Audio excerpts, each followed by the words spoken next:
Welcome to The Explainer. Today, we're unpacking Oliver Sacks's fascinating book, Hallucinations. We're going to completely reframe how we think about the human brain. We're peeling back the layers on an experience that is way more common and far more deeply neurological than society usually wants to admit. If you've ever thought seeing things that aren't there is just the stuff of fever dreams or psychiatric wards, well, prepare to have your mind expanded. So here's our game plan for today. We'll be exploring 1. The stigma of madness. 2. Charles Bonnet syndrome. 3. This wild phenomenon known as the prisoner's cinema. And 4. Phantoms of smell. Let's get right to it. Section 1. The stigma of madness. We're starting off by confronting a really massive misconception, this societal fear that hearing or seeing things automatically means you're losing your mind. Just think about the concept of the mind's eye. Usually we think of perception as our brain looking out into the world. But as we're about to see, sometimes the brain flips the script. It decides to project its own internal world outward, literally overriding our senses entirely.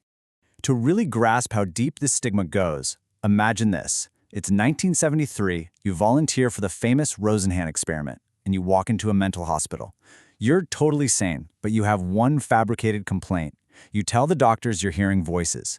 Now, these voices aren't telling you to do anything crazy. They're literally just saying 3 innocuous words: empty, hollow, and thud. Other than that, you behave completely normally. So let me ask you directly, based solely on that one single complaint, just hearing those 3 little words, what do you think the medical establishment diagnosed these completely sane people with? An instant diagnosis of schizophrenia. Exactly, every single one of them was hospitalized, some for up to 2 months, and prescribed heavy antipsychotics. It perfectly highlights this immense societal stigma that any hallucination must equal madness. The doctors didn't even look at the whole patient. But as Oliver Sacks points out, hallucinations are actually this unique special category of consciousness, and they happen to entirely sane people all the time. Now here's where we need to make an absolutely crucial neurological distinction: imagination versus hallucination. When you picture, say, the Eiffel Tower in your head, that's imagination. It's top-down, you control it. But a hallucination? That is bottom-up. It's external, and it's entirely involuntary. It happens to you. It's as vivid and detailed as real life, and your brain genuinely cannot tell the difference. Moving on to Section 2, Charles Bonnet syndrome. Let's look at how this bottom-up phenomenon builds into a fascinating, documented medical enigma. So Charles Bonnet syndrome, or CBS, is this recognized condition where the brain reacts to the loss of eyesight by generating its own complex silent visions. It actually gets its name from an 18th century Swiss naturalist whose own grandfather started seeing these incredibly vivid, shrinking and expanding figures as he went blind. Up to 20% of people with declining vision actually experience this, but it goes wildly underreported because, well, people are terrified to admit it. To really understand this, we have to look at the incredible story of Rosalie. She was this sharp, sane, strong-minded 90-year-old woman living in a nursing home. Neurologically, sharp as a tack. But her retinas were devastated. She'd been completely blind for years. That is, until one day when the nurses called Dr. Sacks in an absolute panic because Rosalie was suddenly seeing things. Out of nowhere, her unseeing eyes started scanning the room as she vividly hallucinated these silent, exotic scenes. She's describing people in beautiful Eastern dress, wearing drapes, walking up and down these imaginary stairs. She even saw a horse dragging snow away in a swirling winter storm. But the visions were silent, kind of like watching a movie, and they didn't interact with her at all. She was absolutely terrified she was losing her mind, until Dr. Sacks explained Charles Bonnet syndrome to her.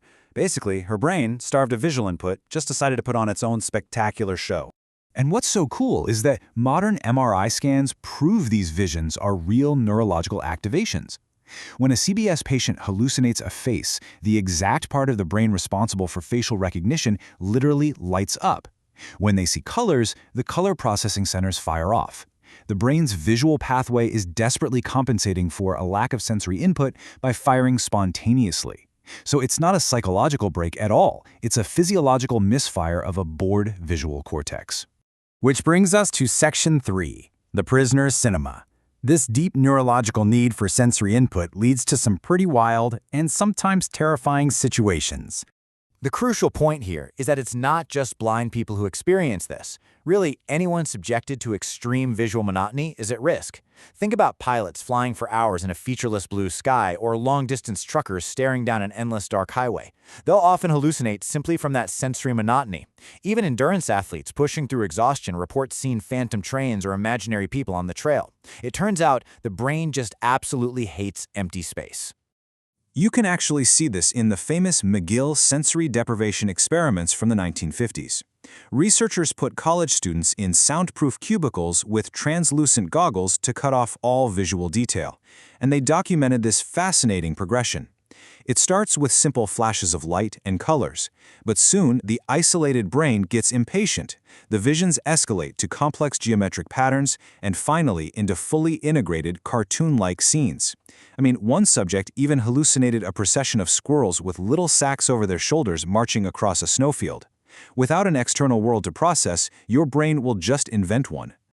Section 4. Phantoms of smell. Now, let's expand our scope beyond the eyes, because this organic compensation isn't just about vision. The brain's refusal to sit in emptiness applies to our other senses too. Enter phantasmia. This is a profound distortion or hallucination of smell. Just like blindness can lead to visual hallucinations, damage to your olfactory nerves, whether that's from a head injury or even a severe virus, can result in phantom smells. It really just goes to show that absolutely any sense can go rogue when deprived or damaged. Consider the incredibly bizarre, deeply personal story of Mary B.